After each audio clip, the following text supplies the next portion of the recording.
శ్రీదేవి తేనె, ఆమెని సదా చూస్తూ ఉండేటటువంటి వాడు భగవంతుడు. నేత్రాలు తుమ్మెదలు, మధువ్రతాలు అంటారు. మధుపానం చేస్తాయి, అందుకే మధుపములు అనబడతాయి. ఆ నేత్రాలు శ్రీదేవిని సదా చూస్తూ ఉన్నాయి, ఆ మధువుని పానం చేస్తున్నాయి.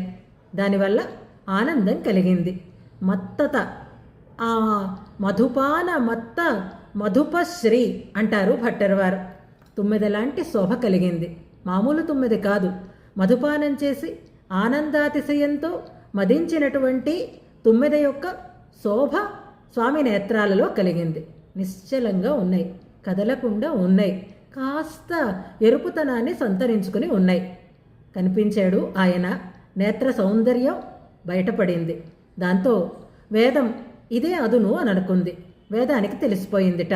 వేదో విదామాస అంటారు భట్టర్వారు. ఏమని తెలుసుకుంది అంటే పుండరీక నయనుడు అని తెలుసుకుంది అంటారు. అమ్మని సదా చూస్తూ ఉండేటటువంటి స్వామి యొక్క నేత్ర వైభవాన్ని ఇంత అందంగా శృతివాక్యంతో సమన్వయం చేస్తూ భట్టర్వారు మనకి అందిస్తారు.